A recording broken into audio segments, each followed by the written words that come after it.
Chapter 23. The night I was to return to the front, I sent the porter down to hold a seat for me on the train when it came from Turin. The train was to leave at midnight. It was made up at Turin and reached Milan about 10:30 at night, and lay in the station until time to leave. You had to be there when it came in, to get a seat. The porter took a friend with him, a machine gunner on leave who worked in a tailor shop, and was sure that between them they could hold a place. I gave them money for platform tickets and had them take my baggage. There was a big rucksack and 2 musettes. I said goodbye at the hospital at about 5 o'clock and went out. The porter had my baggage in his lodge, and I told him I would be at the station a little before midnight. His wife called me Signorino and cried. She wiped her eyes and shook hands and then cried again. I patted her on the back and she cried once more. She had done my mending and was a very short, dumpy, happy-faced woman with white hair. When she cried, her whole face went to pieces. I went down to the corner where there was a wine shop and waited inside, looking out the window. It was dark outside and cold and misty. I paid for my coffee and grappa and I watched the people going by in the light from the window. I saw Catherine and knocked on the window. She looked, saw me and smiled, and I went out to meet her. She was wearing a dark blue cape and a soft felt hat. We walked along together, along the sidewalk past the wine shops, then across the market square, and up the street, and through the archway to the cathedral square. There were streetcar tracks, and beyond them was the cathedral. It was white and wet in the mist. We crossed the tram tracks. On our left were the shops, their windows lighted, and the entrance to the Galleria. There was a fog in the square, and when we came close to the front of the cathedral, it was very big, and the stone was wet. "Would you like to go in?" "No," Catherine said. We walked along. There was a soldier standing with his girl in the shadow of one of the stone buttresses ahead of us, and we passed them. They were standing tied up against the stone, and he had put his cape around her. "They're like us," I said. "Nobody is like us," Catherine said. She did not mean it happily. "I wish they had some place to go." "It mightn't do them any good." "I don't know. Everybody ought to have some place to go." "They have the cathedral," Catherine said. We were past it now. We crossed the far end of the square and looked back at the cathedral. It was fine in the mist. We were standing in front of the leather goods shop. There were riding boots, a rucksack, and ski boots in the window. Each article was set apart as an exhibit. The rucksack in the center, the riding boots on one side and the ski boots on the other. The leather was dark and oiled smooth as a used saddle. The electric light made high lights on the dull oiled leather. "We'll ski sometime." "In 2 months there will be skiing at Murren," Catherine said. "Let's go there." "All right," she said. We went on past other windows and turned down a side street. "I've never been this way." "This is the way I go to the hospital," I said. It was a narrow street, and we kept on the right-hand side. There were many people passing in the fog. There were shops, and all the windows were lighted. We looked in a window at a pile of cheeses. I stopped in front of an armorer's shop. "Come in a minute. I have to buy a gun." "What sort of gun?" "A pistol." We went in, and I unbuttoned my belt and laid it with the empty holster on the counter. 2 women were behind the counter. The women brought out several pistols. "It must fit this," I said, opening the holster. It was a gray leather holster, and I had bought it second-hand to wear in the town. "Have they good pistols?" Catherine asked. "They're all about the same." "Can I try this one?" I asked the woman. "I have no place now to shoot," she said. "But it is very good. You will not make a mistake with it." I snapped it and pulled back the action. The spring was rather strong, but it worked smoothly. I sighted it and snapped it again. "It is used," the woman said. It belonged to an officer who was an excellent shot. "Did you sell it to him?" "Yes." "How did you get it back?" "From his orderly." "Maybe you have mine," I said. "How much is this?" 50 lire. It is very cheap." "All right. I want 2 extra clips and a box of cartridges." She brought them from under the counter. "Have you any need for a sword?" she asked. "I have some used swords, very cheap." "I'm going to the front," I said. "Oh, yes, then you won't need a sword," she said. I paid for the cartridges and the pistol, filled the magazine and put it in place, put the pistol in my empty holster, filled the extra clips with cartridges, and put them in the leather slots on the holster, and then buckled on my belt. The pistol felt heavy on the belt. Still, I thought, it was better to have a regulation pistol. You could always get shells. Now we're fully armed, I said. That was the one thing I had to remember to do. Someone got my other one going to the hospital. I hope it's a good pistol, Catherine said. Was there anything else? The woman asked. I don't believe so. The pistol has a lanyard, she said. So I noticed. The woman wanted to sell something else. You don't need a whistle. I don't believe so. The woman said goodbye, and we went out onto the sidewalk. Catherine looked in the window. The woman looked out and bowed to us. What are those little mirrors set in wood for? They're for attracting birds. They twirl them out in the field, and larks see them and come out, and the Italians shoot them. They are an ingenious people, Catherine said. You don't shoot larks, do you, darling, in America? Not especially. We crossed the street and started to walk up the other side. I feel better now, Catherine said. I felt terrible when we started. We always feel good when we're together. We always will be together. Yes, except that I'm going away at midnight. Don't think about it, darling. We walked on up the street. The fog made the lights yellow. Aren't you tired? Catherine asked. How about you? I'm all right. It's fun to walk. But let's not do it too long. No! We turned down a side street where there were no lights and walked in the street. I stopped and kissed Catherine. While I kissed her, I felt her hand on my shoulder. She had pulled my cape around her so it covered both of us. We were standing in the street against a high wall. Let's go someplace, I said. Good, said Catherine. We walked on along the street until it came out onto a wider street that was beside a canal. On the other side was a brick wall and buildings. Ahead, down the street, I saw a streetcar cross a bridge. We can get a cab up at the bridge, I said. We stood on the bridge in the fog, waiting for a carriage. Several streetcars passed, full of people going home. Then a carriage came along, but there was someone in it. The fog was turning to rain. We could walk or take a tram, Catherine said. One will be along, I said. They go by here. Here one comes, she said. The driver stopped his horse and lowered the metal sign on his meter. The top of the carriage was up, and there were drops of water on the driver's coat. His varnished hat was shining in the wet. We sat back in the seat together, and the top of the carriage made it dark. Where did you tell him to go? To the station. There's a hotel across from the station where we can go. We can go the way we are? Without luggage? Yes, I said. It was a long ride to the station up side streets in the rain. Won't we have dinner? Catherine asked. I'm afraid I'll be hungry. We'll have it in our room. I haven't anything to wear. I haven't even a nightgown. We'll get one, I said, and called to the driver. Go to the Via Manzoni and up that. He nodded and turned off to the left at the next corner. On the big street, Catherine watched for a shop. Here's a place, she said.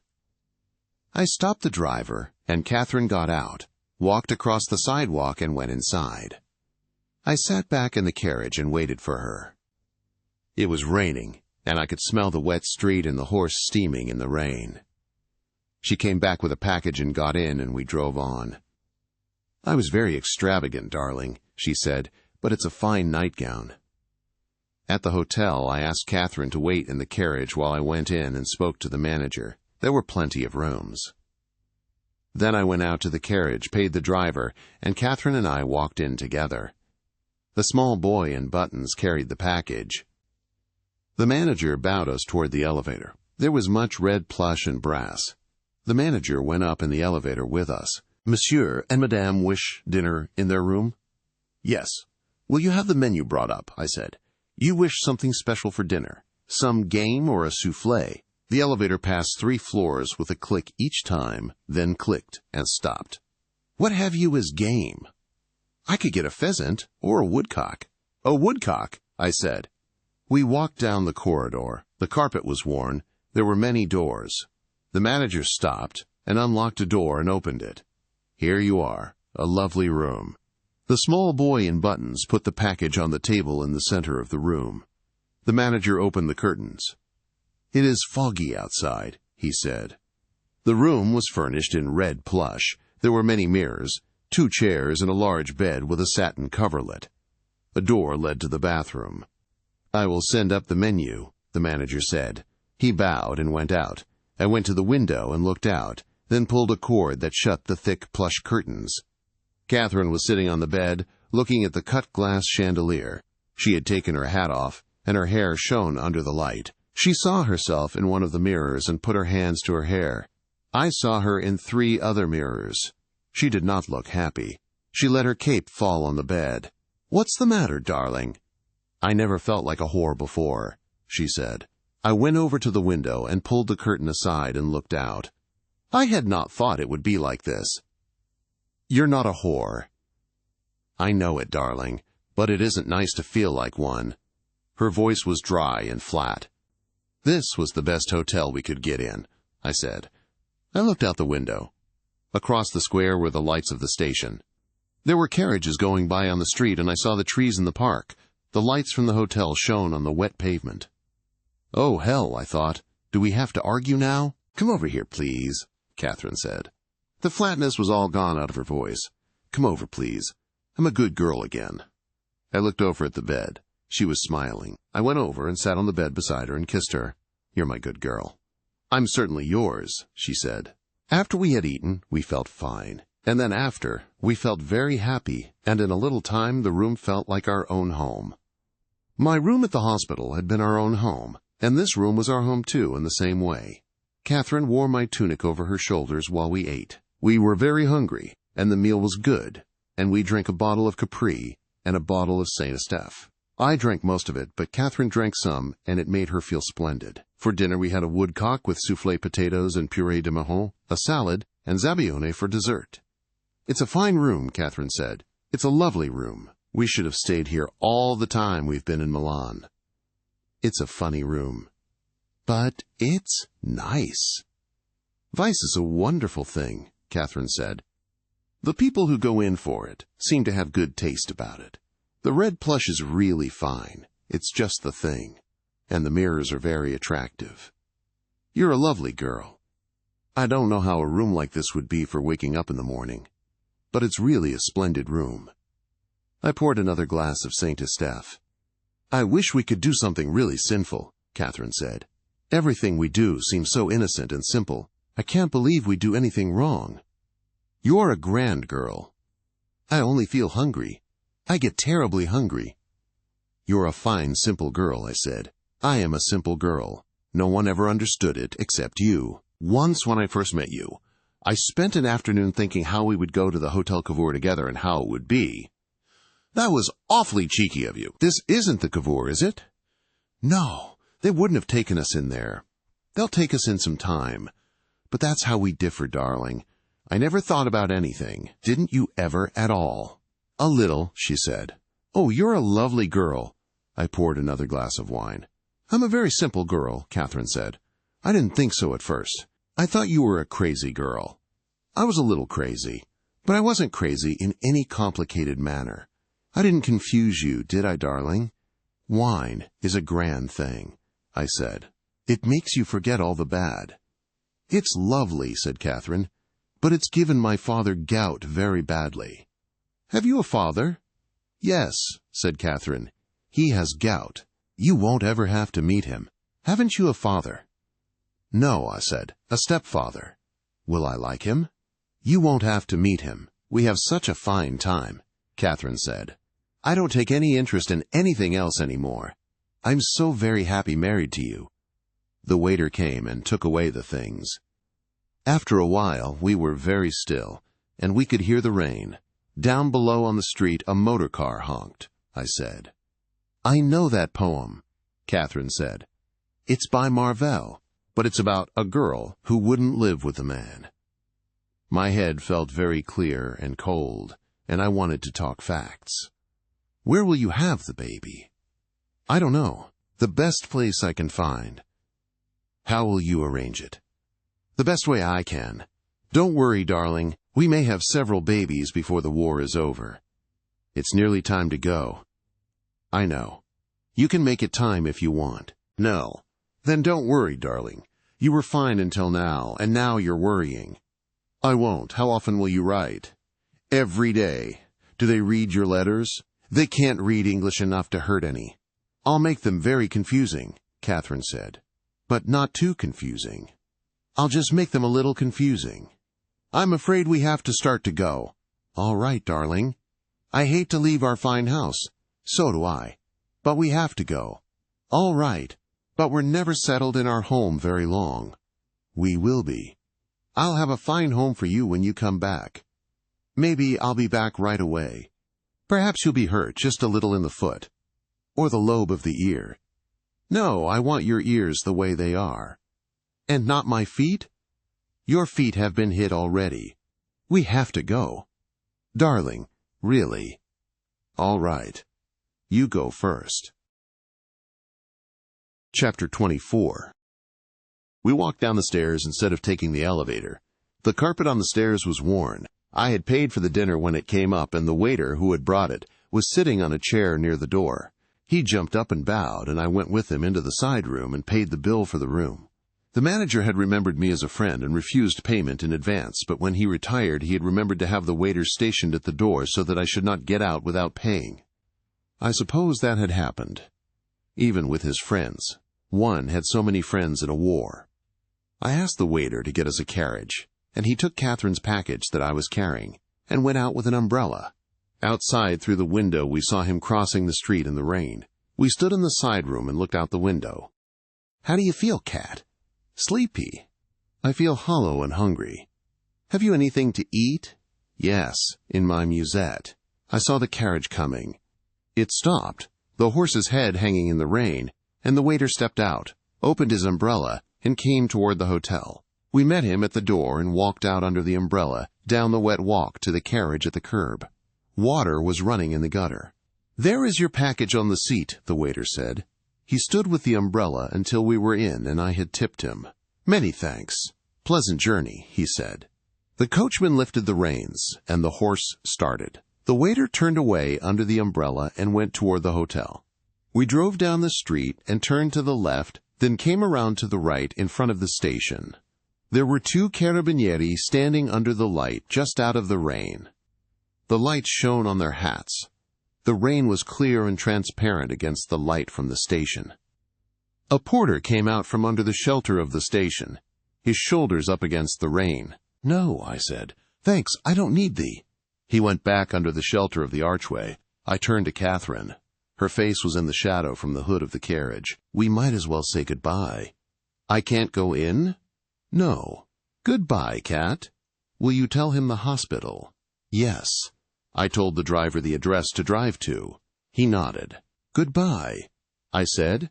Take good care of yourself and young Catherine. Goodbye, darling. Goodbye, I said. I stepped out into the rain and the carriage started. Catherine leaned out and I saw her face in the light.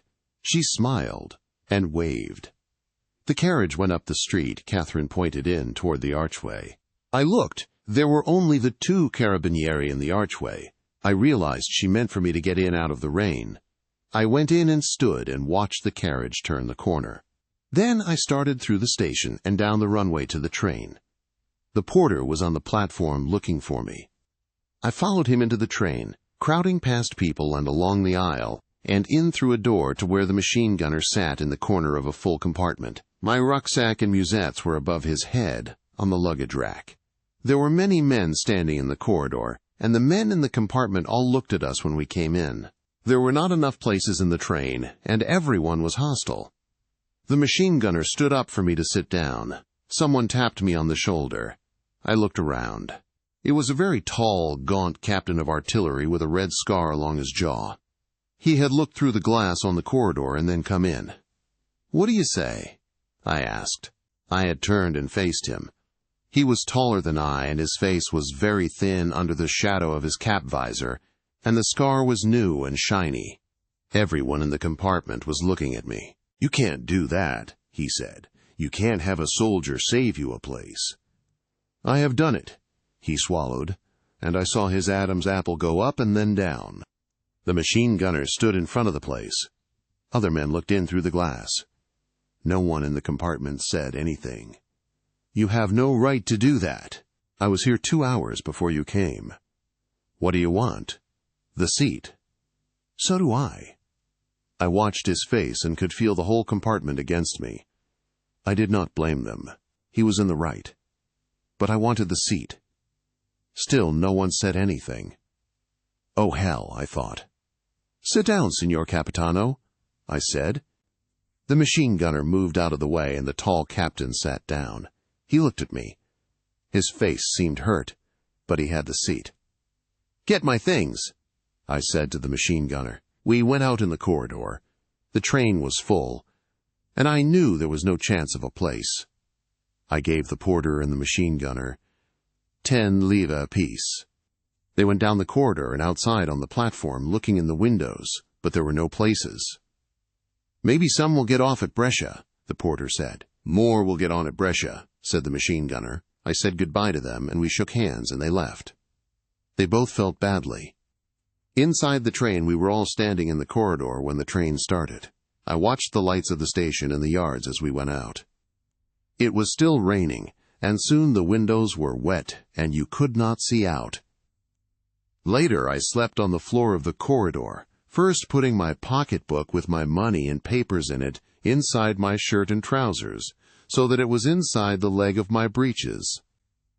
I slept all night, waking at Brescia and Verona when more men got on the train, but going back to sleep at once. I had my head on one of the musettes and my arms around the other, and I could feel the pack, and they could all walk over me if they wouldn't step on me. Men were sleeping on the floor all down the corridor.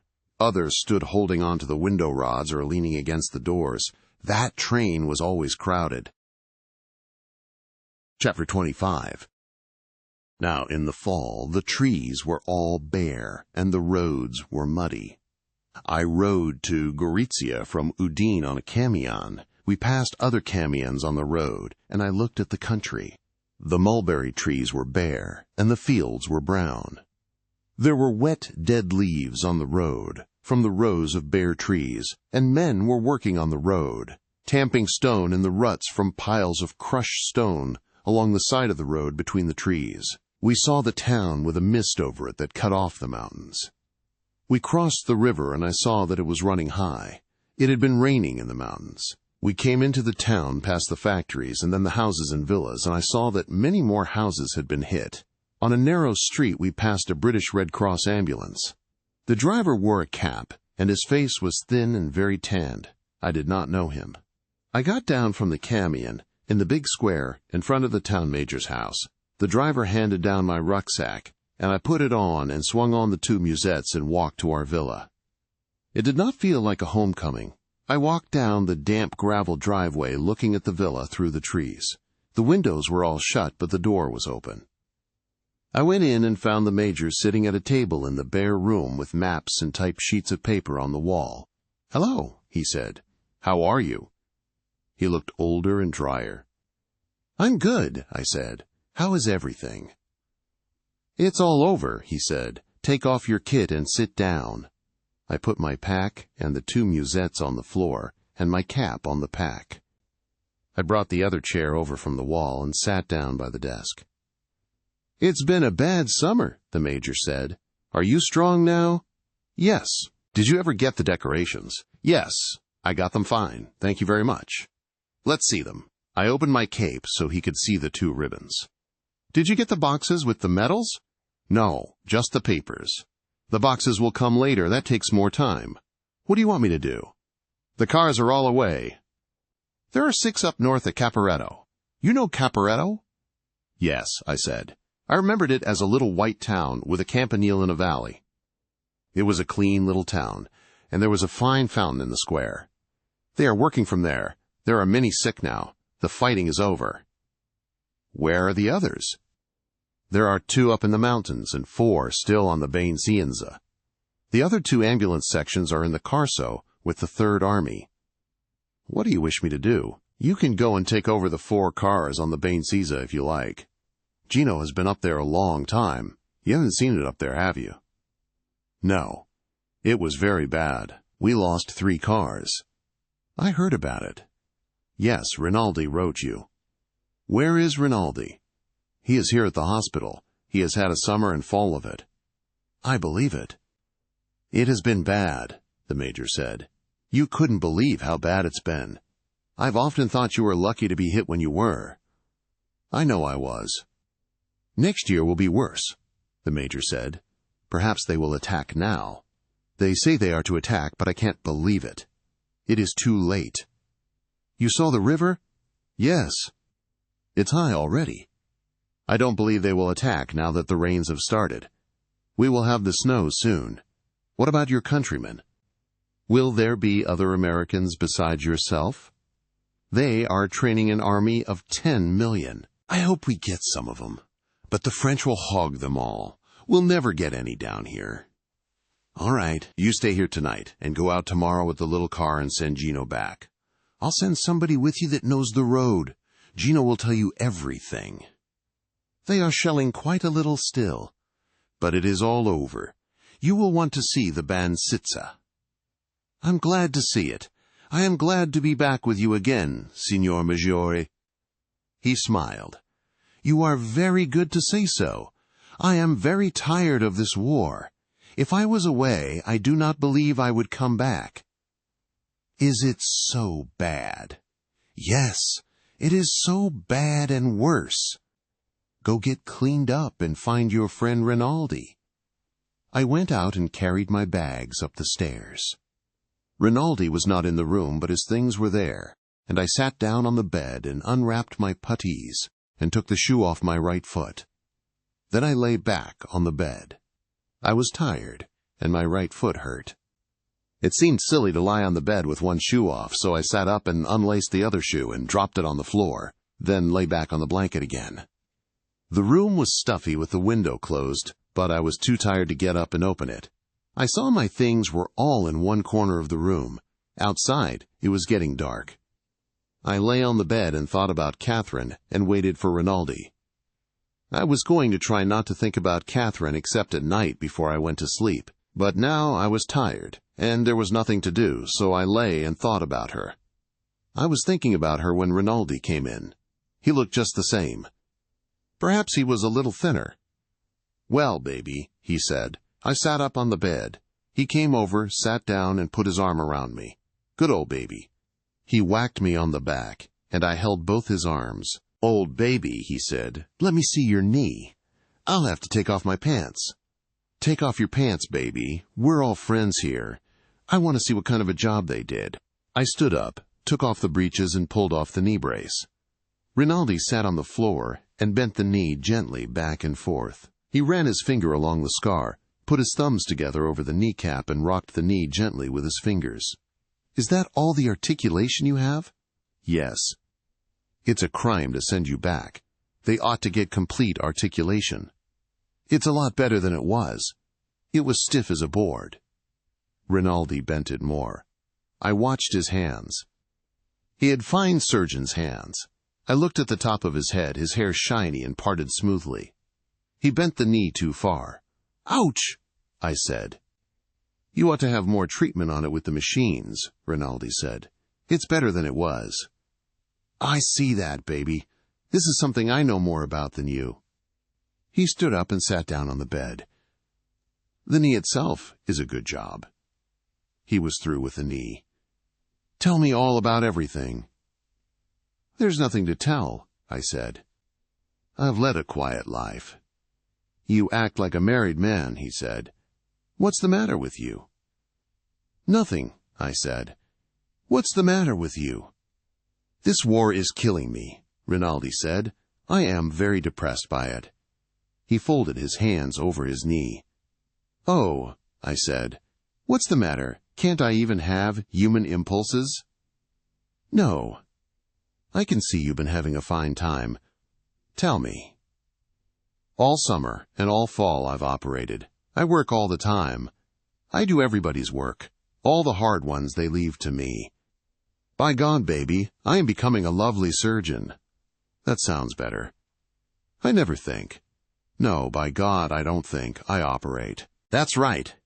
But now, baby, it's all over. I don't operate now, and I feel like hell. This is a terrible war, baby. You believe me when I say it. Now you cheer me up. Did you bring the phonograph records? Yes. They were wrapped in paper in a cardboard box in my rucksack. I was too tired to get them out. Don't you feel good yourself, baby? I feel like hell. This war is terrible, Rinaldi said.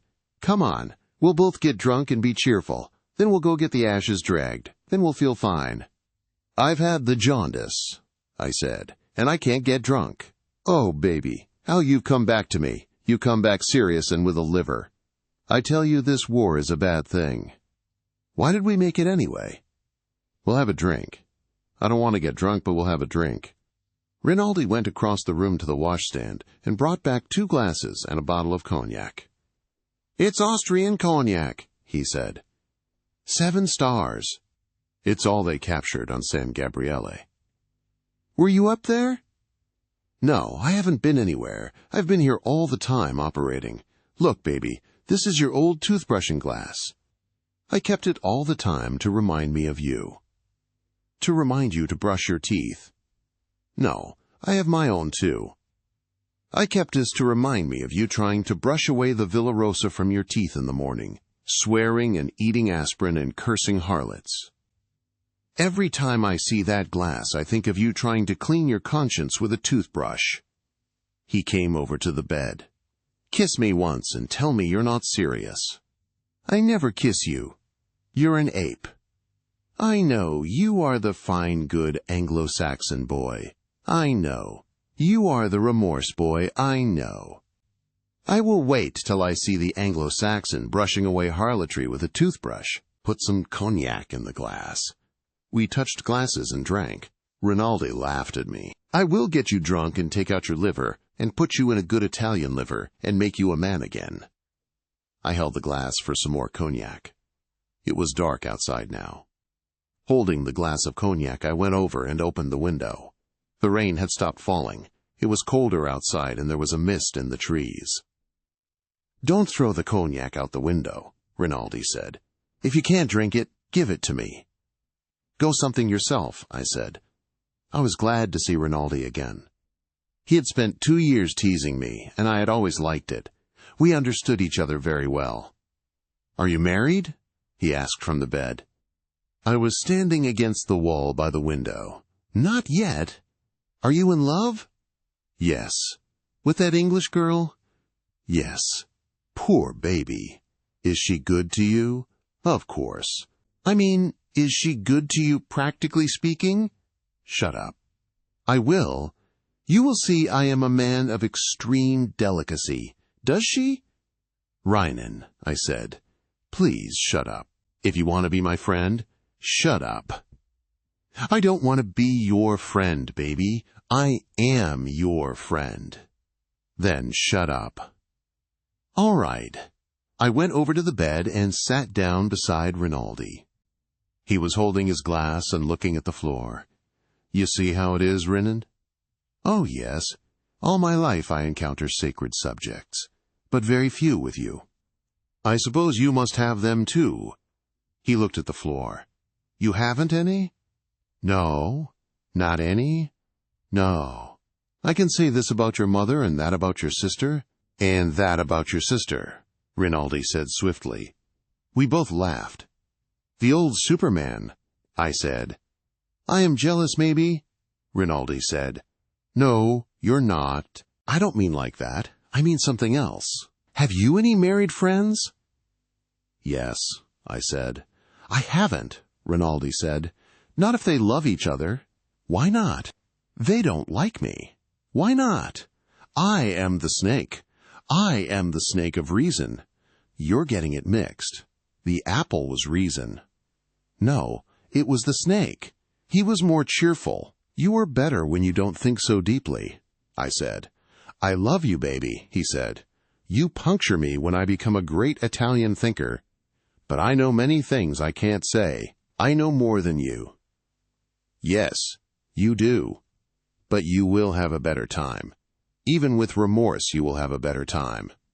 I don't think so. Oh, yes, that is true. Already I am only happy when I am working. He looked at the floor again. You'll get over that. No, I only like 2 other things. One is bad for my work, and the other is over in half an hour or 15 minutes. Sometimes less. Sometimes a good deal less. Perhaps I have improved, baby. You do not know. But there are only the 2 things and my work. You'll get other things. No, we never get anything. We are born with all we have, and we never learn. We never get anything new. We all start complete. You should be glad not to be a Latin. There's no such thing as a Latin. That is Latin. Thinking. You are so proud of your defects. Rinaldi looked up and laughed. We'll stop, baby. I am tired from thinking so much. He had looked tired when he came in. It's nearly time to eat. I'm glad you're back. You are my best friend and my war brother. When do the war brothers eat? I asked. Right away. We'll drink once more for your liver's sake. Like St. Paul. You are inaccurate. That was wine and the stomach. Take a little wine for your stomach's sake. Whatever you have in the bottle, I said, for any sake you mention. To your girl, Rinaldi said. He held out his glass. All right. I'll never say a dirty thing about her. Don't strain yourself. He drank off the cognac. I am pure, he said. I am like you, baby. I will get an English girl, too. As a matter of fact, I knew your girl first, but she was a little tall for me. A tall girl for a sister, he quoted. You have a lovely, pure mind, I said. Haven't I? That's why they call me Rinaldo Purissimo. Rinaldo Sporchissimo. Come on, baby. We'll go down to eat while my mind is still pure. I washed, combed my hair, and we went down the stairs. Rinaldi was a little drunk. In the room where we ate, the meal was not quite ready. I'll go get the bottle, Rinaldi said. He went off up the stairs. I sat at the table and he came back with the bottle and poured us each a half-tumbler of cognac. Too much, I said, and held up the glass and sighted at the lamp on the table. Not for an empty stomach. It is a wonderful thing. It burns out the stomach completely. Nothing is worse for you.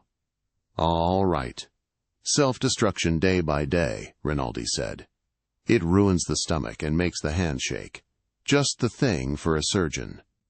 You recommend it? Hardly. I use no other.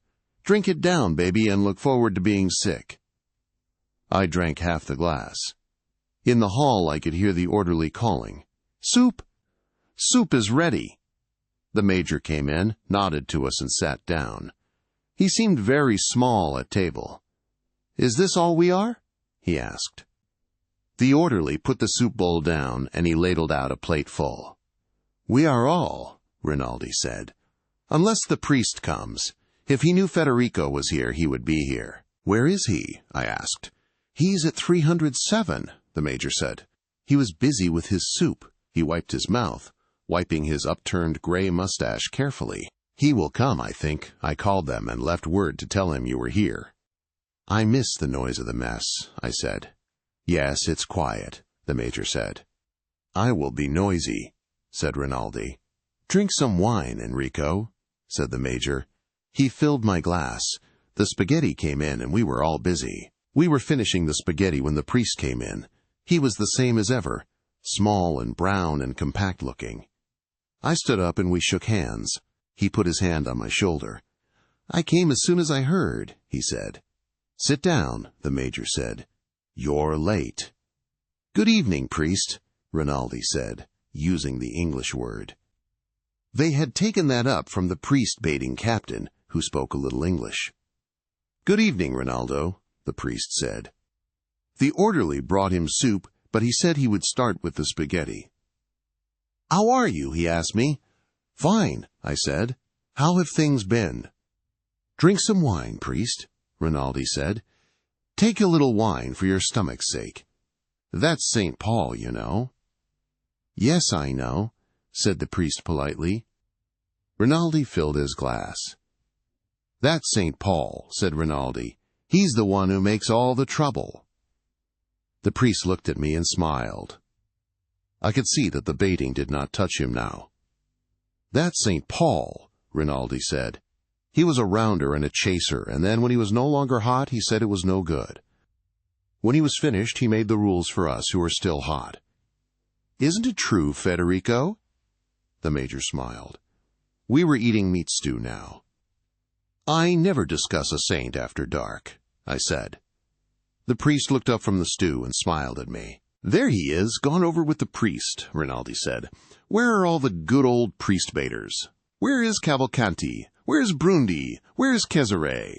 Do I have to bait this priest alone, without support?" "He is a good priest," said the Major. "He is a good priest," said Rinaldi, "but still a priest. I try to make the mess like the old days. I want to make Federico happy. To hell with you, priest." I saw the Major look at him and noticed that he was drunk. His thin face was white. The line of his hair was very black against the white of his forehead. "It's all right, Rinaldo," said the priest. "It's all right." "To hell with you," said Rinaldi. "To hell with the whole damn business." He sat back in his chair. "He's been under a strain and he's tired," the Major said to me. He finished his meat and wiped up the gravy with a piece of bread. "I don't give a damn," Rinaldi said to the table. "To hell with the whole business." He looked defiantly around the table, his eyes flat, his face pale. "All right," I said. "To hell with the whole damn business." "No, no," said Rinaldi. "You can't do it." "You can't do it. I say you can't do it. You're dry, and you're empty, and there's nothing else. There's nothing else, I tell you. Not a damned thing. I know when I stop working." The priest shook his head. The orderly took away the stew dish. "What are you eating meat for?" Rinaldi turned to the priest. "Don, you know it's Friday?" "It's Thursday," the priest said. "It's a lie. It's Friday. You're eating the body of our Lord. It's God meat. I know. It's dead Austrian. That's what you're eating." "The white meat is from officers," I said, completing the old joke. Rinaldi laughed. He filled his glass. "Don't mind me," he said. "I'm just a little crazy." "You ought to have a leave," the priest said. The Major shook his head at him. Rinaldi looked at the priest. "You think I ought to have a leave?" The Major shook his head at the priest. Rinaldi was looking at the priest. "Just as you like," the priest said. "Not if you don't want." "To hell with you," Rinaldi said. "They try to get rid of me. Every night they try to get rid of me. I fight them off. What if I have it? Everybody has it. The whole world's got it. First," he went on, assuming the manner of a lecturer, "it's a little pimple. Then we notice a rash between the shoulders. Then we notice nothing at all. We put our faith in mercury." "Or salvarsan," the Major interrupted quietly. "A mercurial product," Rinaldi said. He acted very elated now. "I know something worth two of that." "Good old priest," he said. "You'll never get it. Baby will get it. It's an industrial accident. It's a simple industrial accident." The orderly brought in the sweet and coffee. The dessert was a sort of black bread pudding with hard sauce. The lamp was smoking, the black smoke going close up inside the chimney. "Bring 2 candles and take away the lamp," the Major said. The orderly brought 2 lighted candles, each in a saucer, and took out the lamp, blowing it out. Rinaldi was quiet now. He seemed all right. We talked, and after the coffee we all went out into the hall. "You want to talk to the priest? I have to go in the town," Rinaldi said. "Good night, priest." "Good night, Rinaldo," the priest said. "I'll see you, Freddie," Rinaldi said. "Yes," I said. "Come in early." He made a face and went out the door. The Major was standing with us. "He's very tired and overworked," he said. "He thinks, too, he has syphilis. I don't believe it, but he may have. He is treating himself for it. Good night." "You will leave before daylight, Enrico?" "Yes." "Goodbye, then," he said. "Good luck. Peduzzi will wake you and go with you. Goodbye, Signor Maggiore. Goodbye. They talk about an Austrian offensive, but I don't believe it. I hope not. But anyway, it won't be here. Gino will tell you everything. The telephone works well now. I'll call regularly. Please do. Good night. Don't let Rinaldi drink so much brandy." "I'll try not to. Good night, priest." "Good night, Signor Maggiore." He went off into his office. Chapter 26. I went to the door and looked out. It had stopped raining, but there was a mist. "Should we go upstairs?" I asked the priest. "I can only stay a little while." "Come on up." We climbed the stairs and went into my room. I lay down on Rinaldi's bed. The priest sat on my cot that the orderly had set up. It was dark in the room. "Well," he said, "how are you really?" "I'm all right. I'm tired tonight." "I'm tired too, but from no cause." "What about the war?" "I think it will be over soon." "I don't know why, but I feel it." "How do you feel it?" "You know how your major is? Gentle? Many people are like that now." "I feel that way myself," I said. "It has been a terrible summer," said the priest. He was surer of himself now than when I had gone away. "You cannot believe how it has been." "Except that you have been there, and you know how it can be. Many people have realized the war this summer. Officers whom I thought could never realize it now." "What will happen?" I stroked the blanket with my hand. "I do not know, but I do not think it can go on much longer." "What will happen?" "They will stop fighting." "Who?" "Both sides." "I hope so," I said. "You don't believe it?" "I don't believe both sides will stop fighting at once." "I suppose not. It is too much to expect, but when I see the changes in men, I do not think it can go on." "Who won the fighting this summer?" "No one." "The Austrians won," I said.